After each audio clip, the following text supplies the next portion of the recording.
Draga braćo, tauba ili pokajanje je najvažnija i najbitnija stanica u čovjekovom životu. Svaki dan našeg života je prilika da budemo drugi i da budemo bolji. Svaki sat našeg života je prilika da se približimo Allahu tebareke ve ta'ala. Dan, vrijeme, to su blagodati. I zato danas, a to je istina, to ne da kažu ljudi iz neke oholosti, neki kažu iz oholosti, međutim neki kažu iz neznanja. Danas dođe čovjek u istinu i kaže, može li meni Allah oprostiti? Hoće li meni Allah oprostiti? Međutim, kažem, ovo ne kažem vama, nego da se podsjetimo kako ljudima da govorimo. Ne može li Allah dželle šanuhu oprostiti? Nego Allah voli da prašta. Allah se raduje taubi. Allah poziva najveće griješnike na najljepši način da mu se vrati.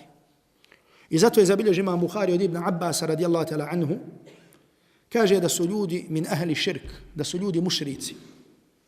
Došli Allahovom poslaniku sallallahu alaihi wa sallam, kaže, وَقَدَ قَتَلُوا فَأَكْثَرُوا. Kaže, bili su ubijali i mnogo su ubijali. وَزَنَوْا فَأَكْثَرُوا. I činili su blud i mnogo su činili blud. Pa su rekli, o Muhammede, sve to što pričaš je lijepo. Međutim, ima li kakvog oprosta za nas? Pa kaže, pa je objavio uzvišeni Allah tabaraka wa ta'ala ajet, objavio riječi, قُلْ يَا عِبَادِيَ الَّذِينَ أَسْرَفُوا عَلَى أَنفُسِهِمْ. Reci, o moji robovi. Allah dželle šanu za njih kaže šta? Moji. O moji robovi, koji ste se ogriješili prema sebi, la taqnatu min rahmatillah. Nemojte gubiti nadu Allahovu milost. Allah dželle šanuhu kaže, oni koji vjernike i vjernice budu stavljali na iskušenje, thumma lam yatubu, a zatim se ne pokaju, falahum azabu jahannam, njih čeka bolna patnja.